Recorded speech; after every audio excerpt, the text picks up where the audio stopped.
come to standing in Tadasana. If you can, take a look at your screen, and if it's possible to adapt it in such a way that I can see as much of your body as possible, that will be helpful.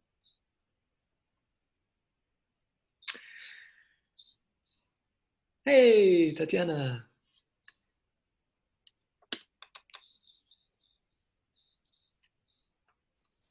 And then come to Tadasana.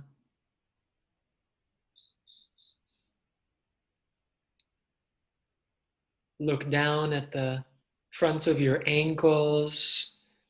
Give yourself an opportunity also to bring the feet truly parallel.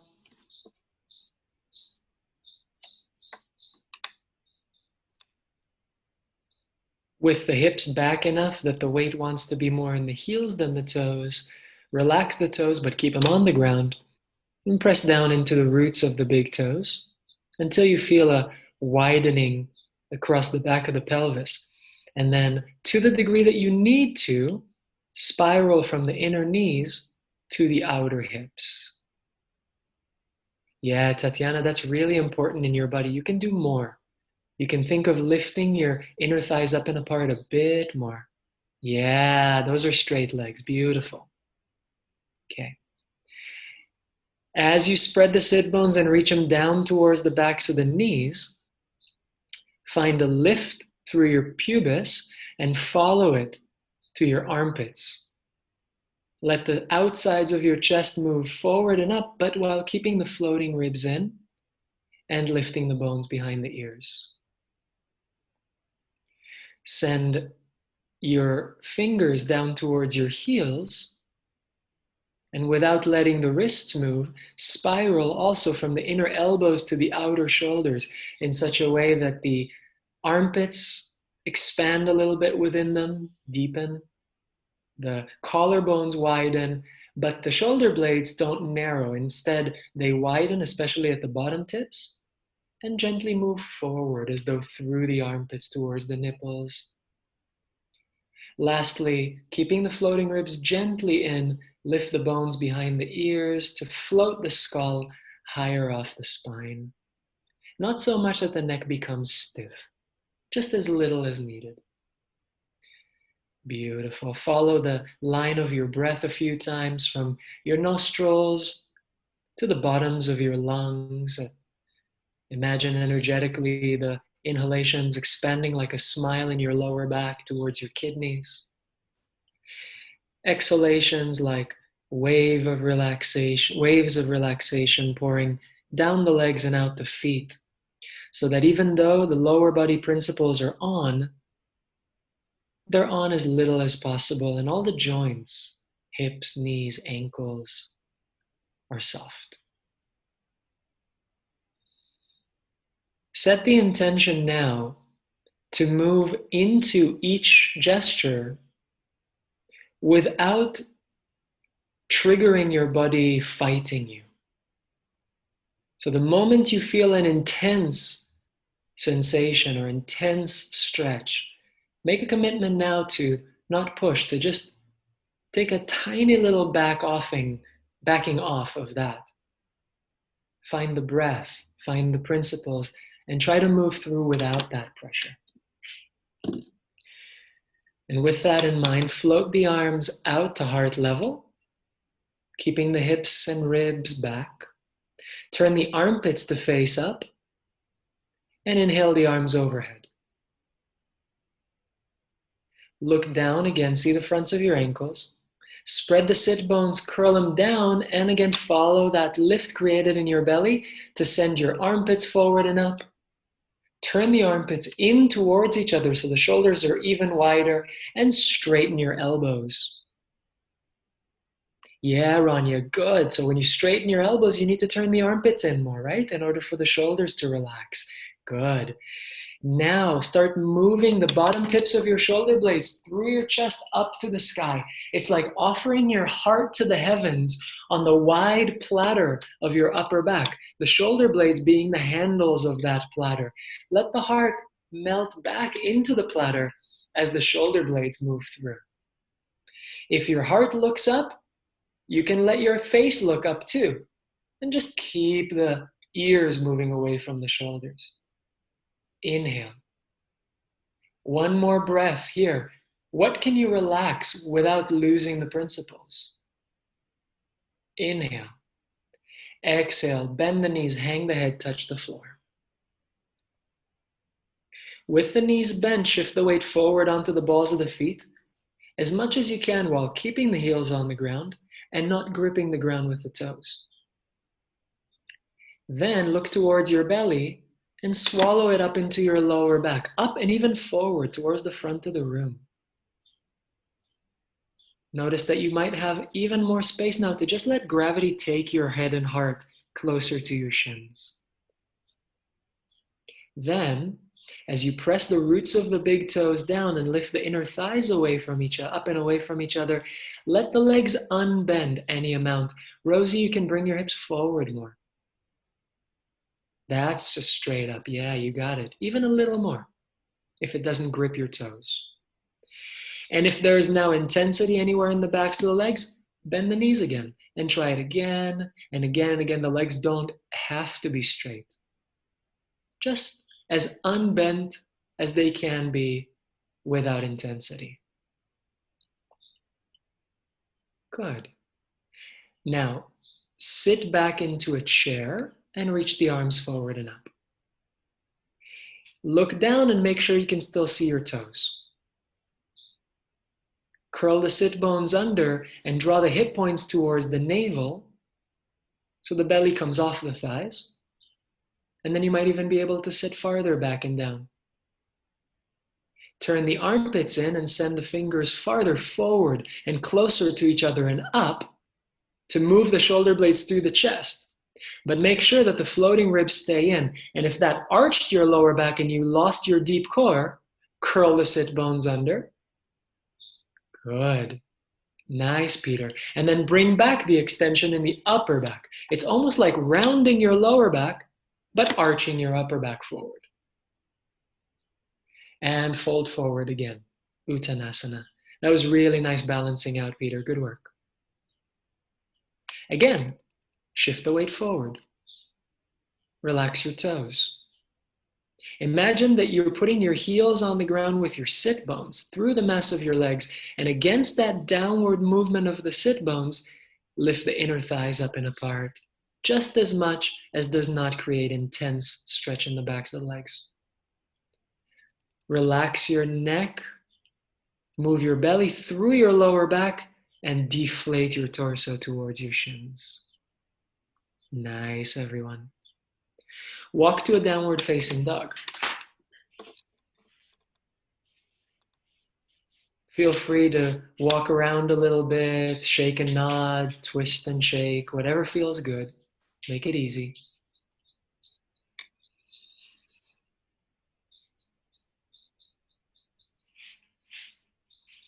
And whenever you're ready, bend the knees, look at your hands, make sure they're not turned in towards each other. Then, lift everything away from the ground. So lift the skin everywhere from your wrists, your elbows, your armpits, the front of the torso. Lift it away from the ground. Lena, that was beautiful. That's exactly it.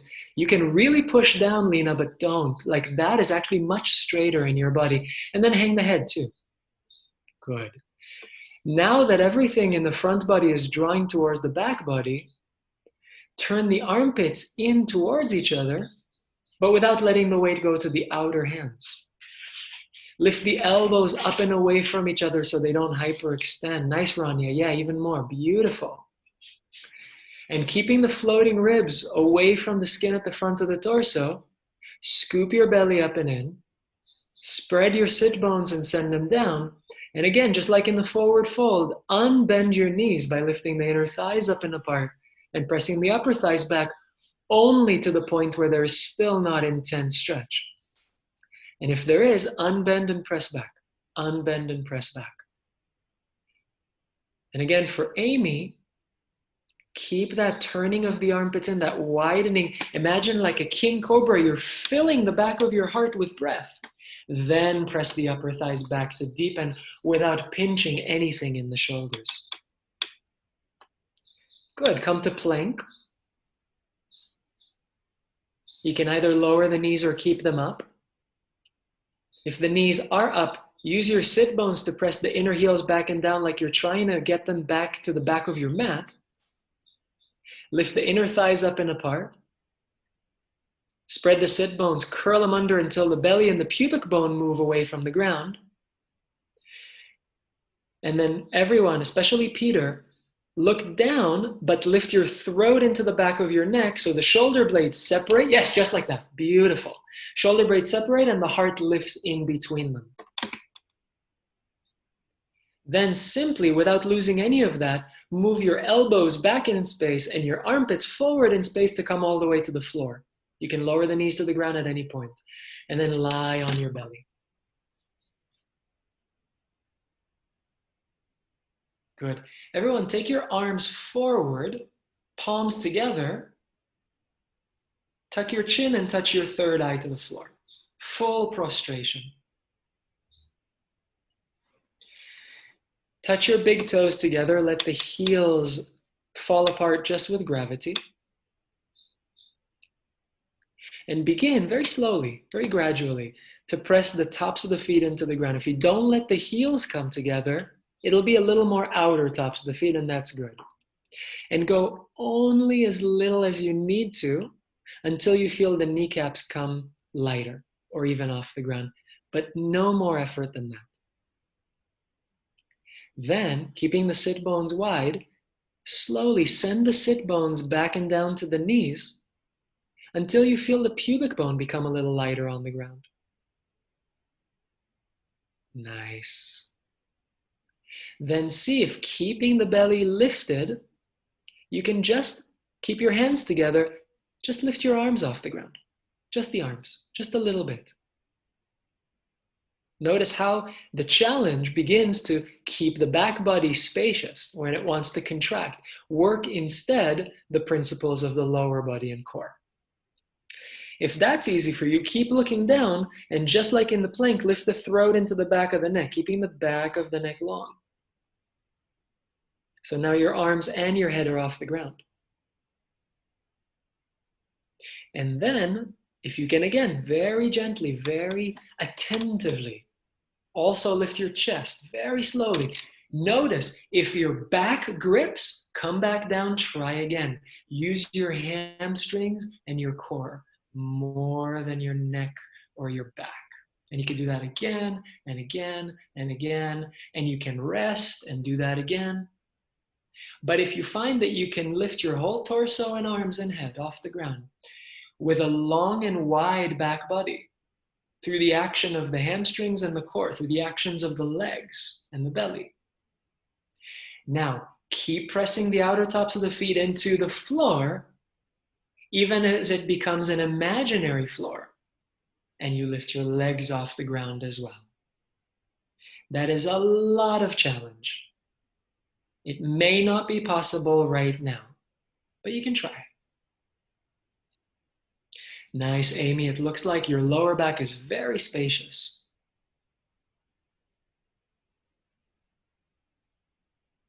And I'll give you a couple of moments to just try that a few times. Come down and rest, and try it again. Come down and rest, try it again.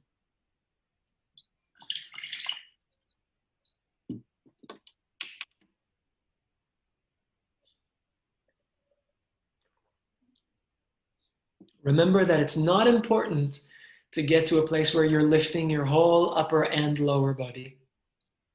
Maybe today it's just the arms, or just the arms and the head. Or if it's really the arms, the head, and the chest, amazing. That's already huge if you can do that without losing the spaciousness in your back. If you can do that with your hamstrings and your core.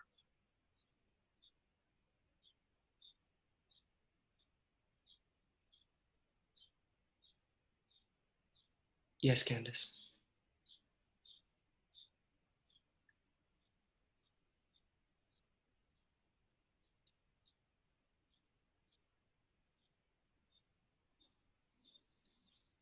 Hmm.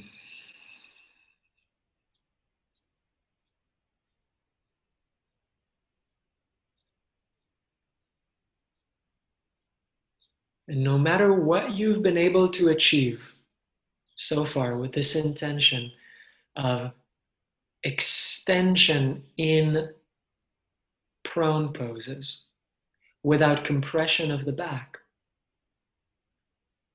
Give yourself acknowledgement for how much progress you've made today.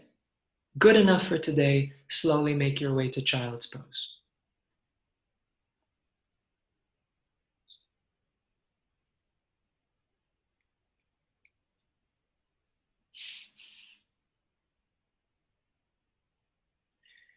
And to apply something we learned thanks to Amanda's question, how can you still apply the principles in child's pose as you go into it and while you're in it with the least amount of effort, in such a way that it actually allows your head and heart and the flesh around your spine to let go to gravity even more?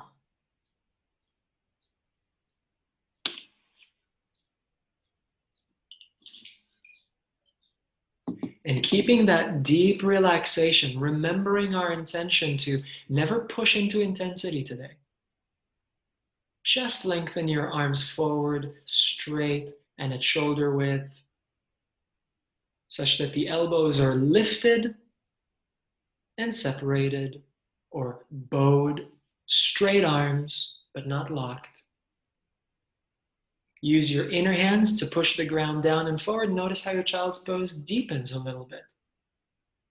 But if your shoulders move towards each other, turn your armpits in and your shoulder blades out. Yes, Bettina, yeah, you can do even more there. Elbows up and apart, but upper back wide, armpits turned towards each other. That's it, beautiful. And then try to keep that as you use just the lower body. Don't change anything in the arms, the chest, or the head. Just the lower body to make your way back into downward facing dog. Keep the elbows straight, keep the head hanging. Ah, Malia, that was great. Nice, Amanda. Yep, good, Rosie. I can't see everyone at once, so if I'm not saying wonderful to you, I just didn't see. Good. Is it different to be in this down dog than the one before? To have moved into it like that? To have already kept the principal actions? Peter, by the way, you can take your hands slightly wider. They don't need to be that narrow. Yeah, good. And with all that in mind, everything you've been doing for down dog, keep doing it as you walk yourself into a standing forward fold. Remember, not pushing into any intensity. Just patiently, slowly seeing nice, Lena, beautiful work in your arms there actually to make that happen. Nice. And Rosie, keep working on that hips forward, which is going to liberate you to lift your belly and really release your heart and head.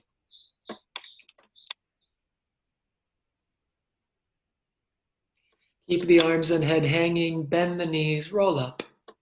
Not too fast, but it doesn't need to be super slow either. Let yourself enjoy a little momentum. Good. Find your Tadasana again, please. Work through the principles. 1, 2, 4, 3, 6, 5, whatever order really works in your body.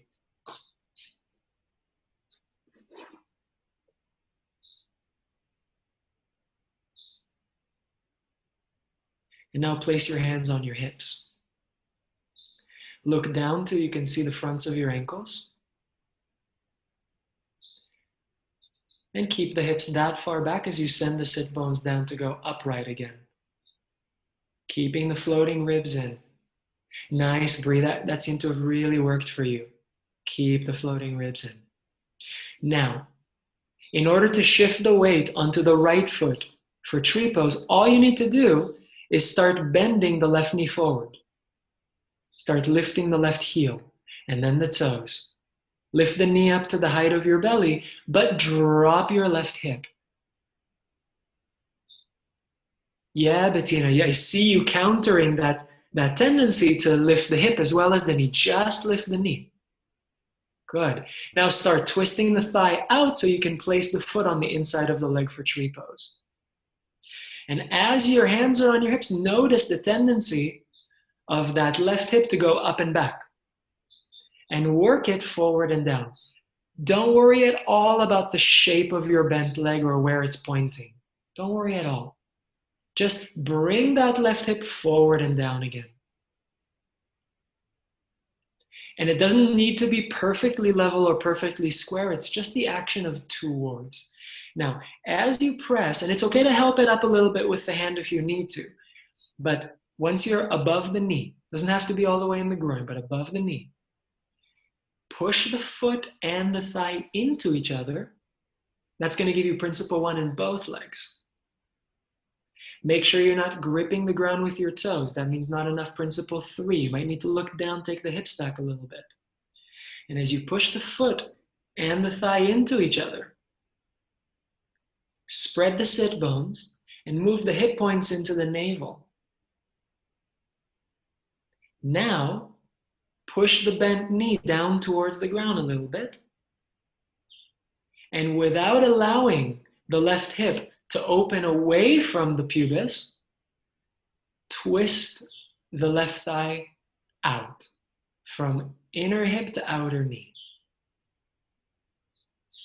Beautiful. Then you can take the hands or arms wherever you want or need them for just a moment of silence in this tree pose.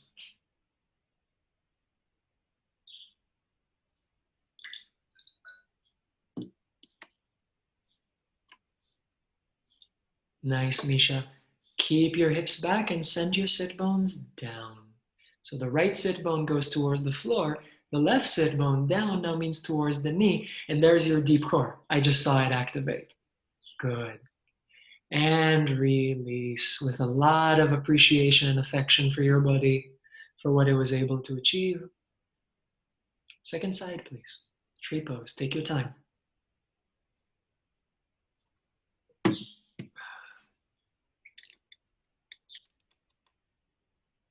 So what we're trying to do is keep the hips as level and squared as they're willing to be today. And that's going to grow with time.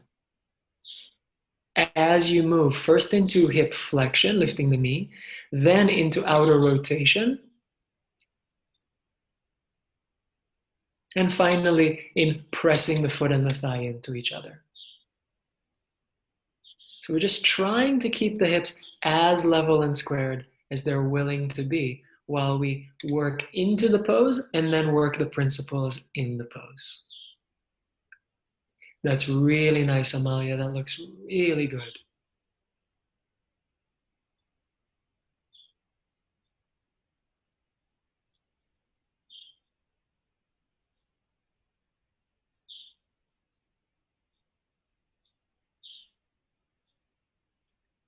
Candice, gently press your right knee towards the floor. Good, now that should give you space to move your right hip in towards the navel a bit more. Beautiful. That's it. And keeping a little bit of pressure on the ball of the left big toe, that should give you a little space to move the right hip in and up towards the navel. That's really nice. That's quite level there. Good. And whenever you're ready, release. Find your Tadasana. Good work, Misha. And this is our last pose, Tadasana. So what I'd like you to do is just for a few moments, practice your Tadasana, balancing out the actions of all the principles. And then as you are able, as much as you are able, turn down the intensity a little more, and a little more, and a little more. So for a moment, you may need to turn up some intensities of certain principles. But once you feel like you've balanced your body as best as you know how to in this moment, keep asking yourself the question of relaxation. What can I do less of without losing the pose?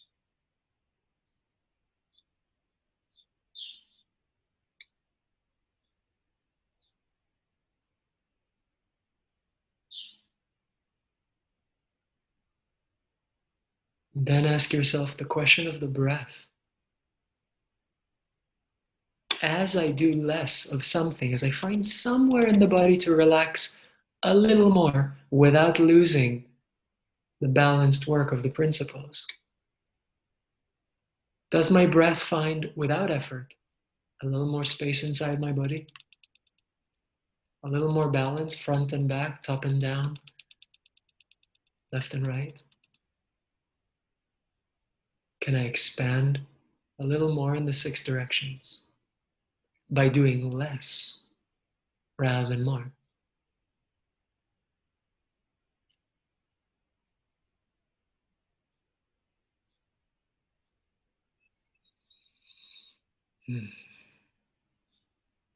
And to whatever degree you were successful in that, even if only you were successful in asking the question today, let's bring the palms together in front of the heart in a gesture of gratitude for whatever we have received.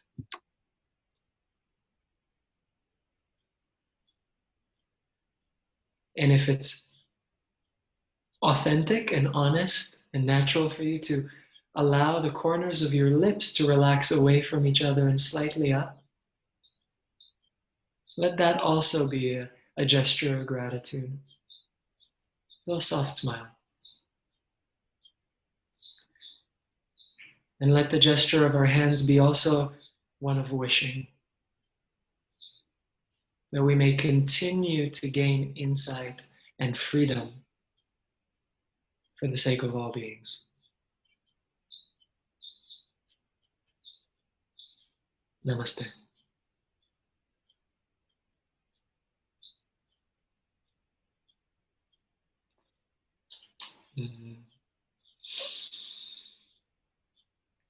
Thank you, everyone. If there is a pressing question, I'm happy to answer. Otherwise, totally fine as you have been. I really appreciate it to post on the group as well. I just wanted to ask about the note that you gave me in particular about my hips back in forward fold. And I feel like I can't go forward anymore, or like my toes start to curl and I feel like I'll lose balance. So that's exactly your edge right now. And where that edge is going to start moving away is actually going to be with principle 4 and 5. So it's no longer going to be a mechanical shift of the hips forward. It's going to start being how much can you move the front body of the upper torso into the back body, which, think about it, it's towards the front of the room, almost towards the front of your mat, forward and down. And the more you do that, the more freedom your legs will have to stabilize without the toes gripping. But you're absolutely right. No need to push beyond where the toes are still soft. So focus on front body into back body. Exactly. Even in the thighs, but predominantly in the upper body. And the more you move the thighs back, not in space, not the bones, but the tissue into the bone, the more you'll be able to move the front of the torso into the back of the torso and deflate. Good. Anything else that needs addressing at this time? Just quickly, the hip points toward the navel. I found that helpful, but I don't know if I was doing what you meant me to be doing. You were. I was looking at you because you asked for that pose and you asked for that alignment. So I was very strictly looking at your hips, and I could tell as you were pushing the bent knee down and grounding the root of the big toe, I was allowing you respectively to move that hip in and that hip in and up towards the navel and start moving more and more towards balance. It was beautiful. Okay. Thank you. You're welcome. All right, everyone. Have a wonderful night. Those of you in Australasia, New Zealand. Wonderful rest of your day. Folks in Europe, love you to bits. Thank you very much. See you soon. You're most welcome. Thanks, Shai. Lots of love. Thank you.